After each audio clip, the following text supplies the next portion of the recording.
And hello ladies and gentlemen, my name is Jekyll and welcome to my review of Liverpool's 2022-2023 season. Yeah, interesting one to choose to review a season that is probably one of our worst in probably a couple of years. But yeah, I don't know, I've always wanted to do something like this, kind of have a lot of thoughts on this season and always wanted to do it. I had high hopes going into this, obviously after almost winning everything last season. I was kind of hoping that we'd just kick on and maybe possibly win the Premier League or possibly, challenge, win another trophy. But it hasn't exactly gone to plan. We kind of went the complete opposite of that, and this is what this is going to be. We're going to look at the good, we're going to look at the bad, and also we're going to look at where probably we need to improve next season, so we can hopefully challenge for titles again, and that'd be nice. Obviously, I'm supporting Liverpool for probably since 2002, 2003, so a long time. And yeah, we've I've seen the good, I've seen the bad, I've seen the mediocre. So, I'm kind of just want to talk about the season because there's a lot to talk about. They are good, they were bad.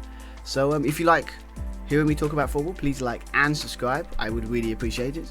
And yeah, let's dive straight in. So it's always good, as they say about anything.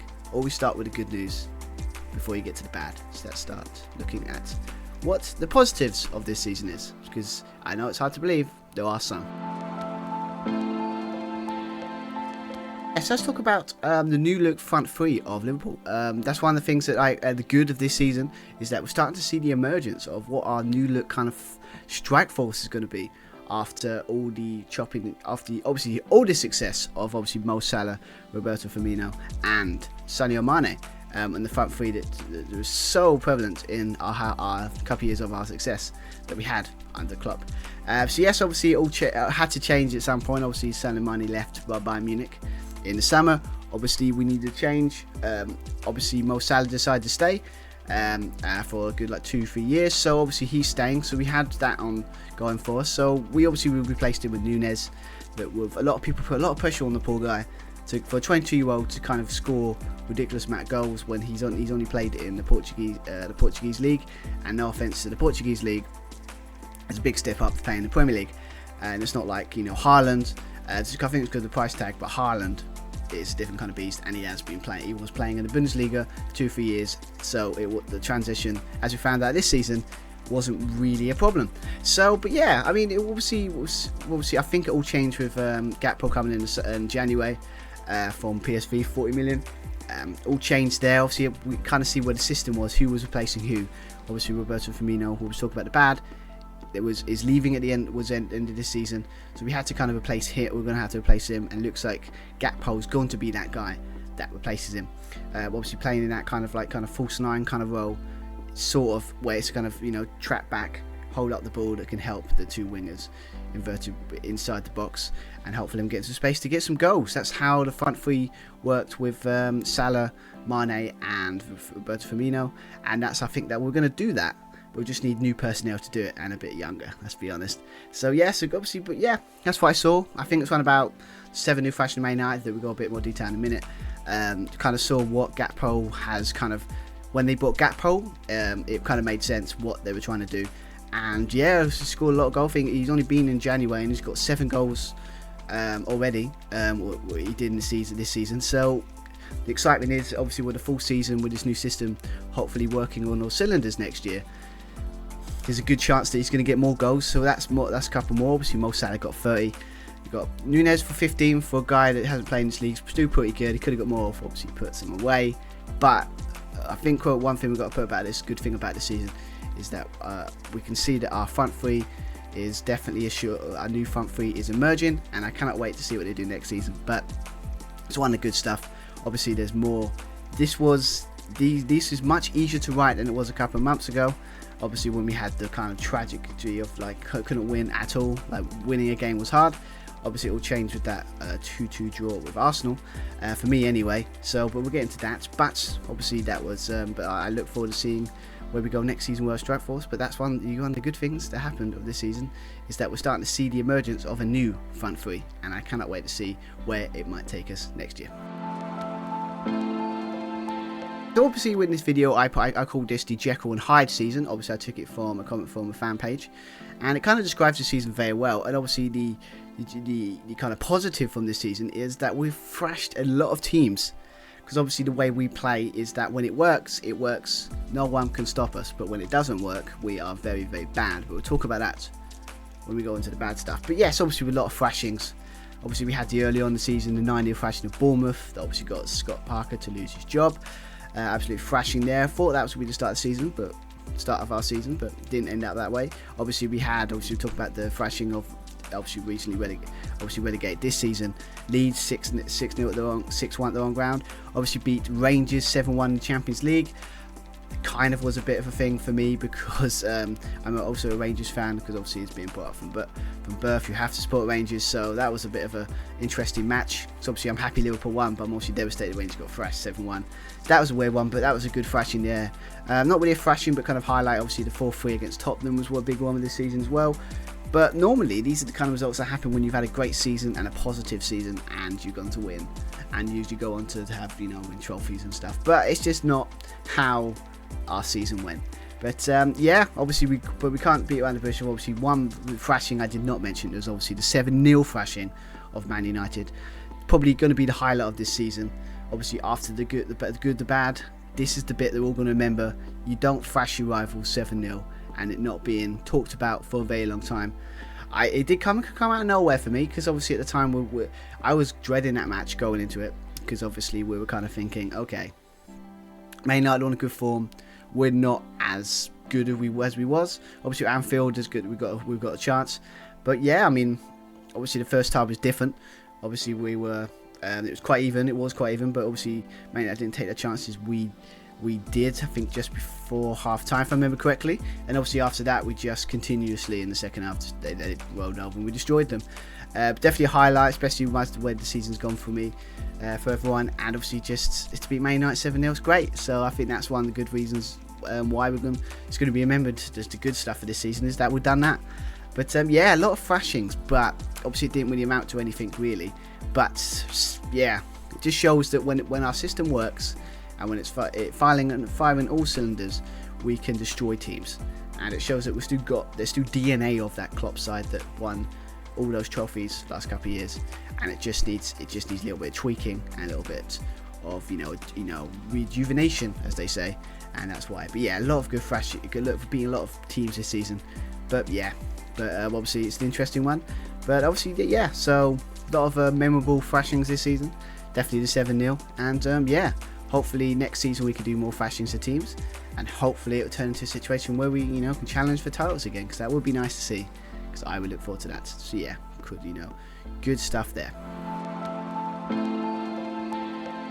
So yeah, so obviously the one big thing that kind of except for the minutes of our front three, obviously the lot of thrashings we did this season, is that we finally pulled the trigger on the idea of putting Trent in midfield. Or put him in midfield positions at least. Obviously this all started obviously with the Arsenal game at Anfield with the 2-2 draw. I think Arsenal, we put him in midfield, or kind of like put a situation when we had the ball where we play kind of a back three, with Trent moving in that kind of midfield kind of areas. We have like a box midfield, and obviously ever since then to put him in more positions to play for his strengths. That obviously he's world class when it comes to assists, vision, finding that pass that can open up defences. And obviously you got a good record. Obviously, I think in the last 12 games of the season, 10 games of the season, you got 7 assists. I think you got that 5 or 6 assists in a row near the end of this season. So it kind of worked. I think, is it going to be a thing moving forward? I don't know. I think it's more of another thing we can use, because obviously a lot of teams like Arsenal and City have been using that kind of way as well on their fullback. So it kind of, I'm surprised it took us this long to kind of figure it out. But I mean, it just shows that it gives us options. A lot of people while watching are kind of thinking, can it be our future? Obviously, we start a formation with a back three and obviously put him in midfield. I think the way we played it kind of worked, but I think it wouldn't surprise me if Klopp goes back to kind of go on the 4-3-3. But obviously with the signings we're going to get in the summer that we're going to talk about later on in the video. But yeah, I mean, I think it's going to be, we finally pulled the trigger and kind of proved a lot of people right when they were saying that Trent in midfield is a good thing. obviously we have to sort out. Obviously, we still can see a lot of goals from it, and we still keeps us open. But it stops everyone criticising his defence, because his defending is not his strength. It's his ability on the ball and ability to find that pass, and the assist makes. How many assists this guy has for fullback is unbelievable. So yeah, I think that's one of the good things this season, is obviously finally pulled trigger on that. Midfield. Trent should be a midfield debate, and it started at the end of this season anyway. Kind of proved that it should have been done sooner, and it's a good idea. So will it be what we do in the future? We don't know. Might have just been a tactical change for what he has, or is it going to be maybe a tactical shift to see where we're going to go? A tactical shift to mix it up again. Hopefully that could be a new as we're naming it, Klopp 2.0 side. I cannot wait to see what they do. But yeah, so we've talked about the 3 kind of good points I got from the season anyway. Obviously there's a lot more stuff to talk about. If you think I missed anything on the good, please let me know in the comment below. But so obviously we talk about the good, we have to talk about the bad, because you cannot talk about this season without talking about how bad, and there's been some lows, real lows about this season. So yes, let's go and talk about the bad. I don't want to talk about it, but we've got to do it. So yeah, so as we talked about the good, we have to talk about the bad, because there has been quite a few bad stuff that's happened this season, and quite spectacularly bad, and it has to be talked about because it's been pretty bad.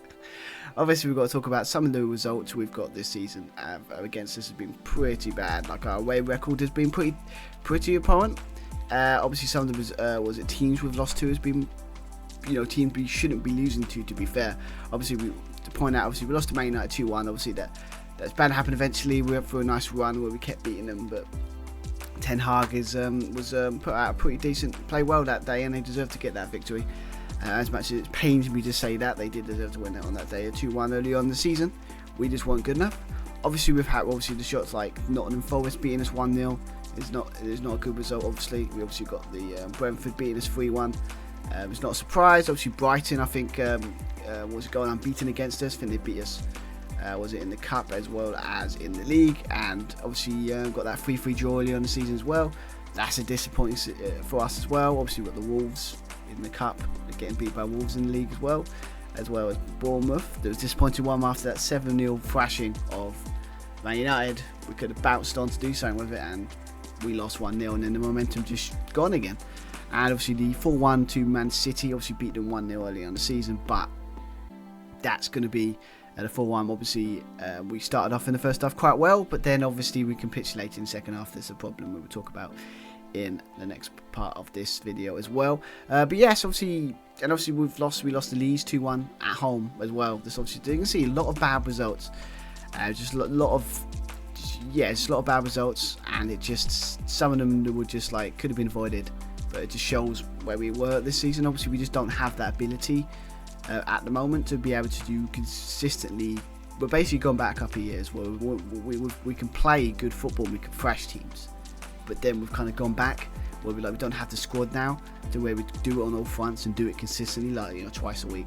In the World Cup, obviously midway through the season probably didn't help, but yeah, having like 2 games a week with the intense football that we play under Klopp, it was bound to, you normally have enough backups and enough people that can do the job that can supplement that, but it didn't work out. Obviously some poor choices with certain players, not recruiting when it comes to the midfield position. Obviously we'll get into that in a minute, but yeah, that's probably what did it. But yeah, some bad results, and hopefully next season we can nip them in the bud, and hopefully they won't having like some poor performances and poor results like that. But yeah, some bad results, and hopefully that them kind of results stay in this season and not next season. So yeah, so obviously another season, obviously another bad thing about the season, another injury-prone season for Liverpool. Obviously we had it 2 years ago with the whole pandemic. We got away with it probably for the fact that obviously we hit the form at the right time. We still had the players to be able to do it, and we were able to get to third that season when we had our whole defence was completely injured. Literally Van Dijk losing this, getting injured halfway through the season kind of messed us all up, and we didn't have any backup. It's kind of what nothing major this season, but obviously this season's kind of proved that our midfield deficiencies has come back to bite us in the arse, as we should have probably bought a couple of midfielders to replace. Hasn't been the same since GD went out and left a couple of years ago. He was kind of our workhorse in that kind of left-hand side of our midfield three, and it hasn't really been the same. We haven't really replaced him. We've kind of let our midfield kind of age out, because a lot of players like Thiago, Henderson, obviously Milner's in that part one, Keita, maybe hitting to the kind of 30s. That obviously we know sad truth about when you turn 30. When you turn 30, you're not going up, you're declining. Unless you're a goalkeeper. That seems to be like a fine wine when you're a goalkeeper. When you turn, the older you get, the better you get. But that's a different position. But anyway, it's just the injury prone. Obviously we had got things like Keita was out for I think most season again. Chamberlain another injury prone season. Jones. Obviously Thiago was on and off, injury prone there. And and obviously we had Curtis Jones out for a bit. Obviously came back end of the season and done really well. Obviously with the new petitioning, he produced some really good performances at the end of the season. I'm really impressed by, Curtis Jones. But it's just the injury prone again. Obviously because of this injury prone, all these injuries and stuff. Obviously, just put some bad performances, and very unacceptable performances. We must point out, obviously, we pointed out in the bad results. But some of the lack of intensity and capitulation we put some of these results, and how easy we would play against was a problem this season. And I hopefully, but that's due because of all the injuries we had, and obviously no real kind of backup. We had to kind of mess around with formation changes. Trying out some youngsters. Obviously we've got Besetic, a Spanish 18-year-old, obviously is a revelation. Obviously I didn't say that in the good. I don't want to put too much pressure on the guy, but he was a revelation. But that was only because he was, out of all of our consistent players, he was this bright spark that was actually doing something in that midfield. So it's a problem on midfield. Obviously we'll talk about what the improvement. There's been some talk about it, and we have obviously prior to recording this video, we have started making steps towards fixing that. But injury. I think it's because the intense football we play, we're always going to injure players, but obviously normally we would have good backups that can complement the kind of injuries we have. We've had some bad luck, and it's really affected us this season. But bad performances all round from some of the players in the midfield. Some of the senior players just weren't playing well. So hopefully we can get some replacements so we can rotate them more, so we can have a bit more fresh and youthfulness in that midfield, as well as hopefully these performances, the terrible performances, stay exactly where some of these results as well, just in this season and next season we can do something with it. But obviously injuries and obviously our lack of midfield options was one of the bad things about the season, and one of the things that probably resulted in where we finished and where we are at the moment. So some not good stuff, but hopefully we can rectify that. And it looks like from what we've seen, we're on the road to do that. But midfield lack of midfield depth and some pretty bad performances over the season is another one of the bad things that's happened this season. So obviously one of the last things bad things about this season, or the things that's going to kind of be, it's not really bad, but it's kind of sad that obviously Bobby Firmino, this is his last season playing for Liverpool. Obviously he was kind of the linchpin. We got Sadio Mane, we bought him, we got Mo Salah, we bought him, but Bobby Firmino was in the club, starting at the club when he was a Brendan Rodgers signing, if I remember correctly, from Hoffenheim, if I remember correctly. I've done a review on him, like a blog thing for when I was part of a football blog about him. I was really excited by him signing. Obviously, I was kind of had that feeling in the back of the mind. Obviously, back then it was like he has huge potential, but he never fulfills it. Because at the time, that's how we thought Liverpool. Because we were doubters, and obviously Klopp made us into believers. That's how it worked there. But it's just sad. Obviously, it's officially, except for Mo Salah now, it's kind of the end of that magnificent front three that we obviously talked about briefly in the good, about how that front three was unstoppable at times. No front three in world football could touch them at that time. That was one of the best three strike forces in the world. It was unbelievable, and it's just sad he gone. Obviously, he got a goal. He scored on his last game at Anfield when he equalised against Villa, and obviously scored a spectacular goal in a 3-3 draw at Southampton at the start of the end of the season. He's got a mural outside Anfield. Obviously, the thing that happens in Liverpool is we seem to have do graffiti art on, walls, and kind of like, we've got Hendo one, I think I've seen, and obviously we've got now Roberto Firmino is there now. It's just sad to see, and obviously, but hope he does good things. Obviously, rumours are that he's good enough to probably get a good club in Europe. Wouldn't surprise if he goes brought back maybe to Brazil. Maybe, I don't know where he's going, but it's just sad. And he's going to be sorely missed at Liverpool because he was amazing, and he's loved every minute of seeing him in a Liverpool shirt. But it's kind of a sad feeling that that front three is no more. Mo Salah's the only one left. So but obviously we got that was obviously sad as well. But obviously another thing we've got to talk about obviously where we finished. We finished 5th. That's got to be a bad season because obviously a lot of us were, as we started this video, expecting us to put challenge for the titles as we've been doing for the last couple of years. We've been expecting it at Liverpool. I know I have been. Obviously not like in a kind of arrogant way, but kind of when you see enough, you start to believe that you're going to challenge every year. And it just obviously Community Shield was great, but then it just thought it was going to be a start of us. Maybe we can win the league this year, but it just didn't work out. Bad was, as you said, we're pointing out all bad results, bad performances has led us into we're playing Europa League football next season. Obviously, there's a positive way of looking at that. We've got a chance to win a trophy that Klopp has never won, so that's a positive way of looking at it. But for a club like Liverpool, obviously you shouldn't be guaranteed Champions League football. You have to earn it. So we didn't do enough this season to earn the right to play Champions League football, and we got what we deserved. But Liverpool have a pedigree in the Premier League and Champions League. I mean, and I think I don't want to have a situation when we have like a couple of years out of it, because I enjoyed watching us in Champions League. Obviously, it's been a good couple of years, so it's gonna be sad not being Champions League. But I do like Europa League. I do like it. I think it's much more interesting competition than maybe Champions League. I don't know how that sounds, but I feel like it's more unpredictable. So there's a good chance we could do well in it. So I know this is a bad section, but I'm positive about it. But but we can't say not. It is a bad season because obviously we expect for our expectation we had 5th should have got 5th. It's just one of those things. We shouldn't have got 5th. I mean, we shouldn't have got it. And hopefully this is just another one-off. But that's overall. Can't say it's a bad season. It's a not very good one.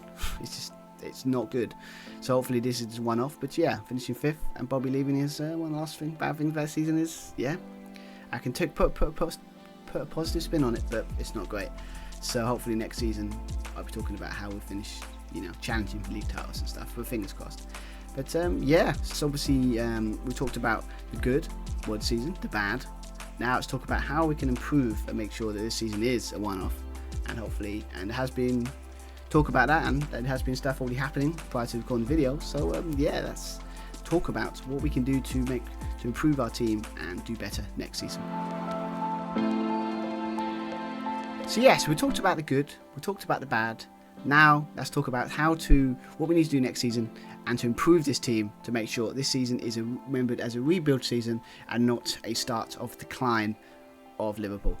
Hopefully not. So obviously one thing we need to do is we need to work on that midfield.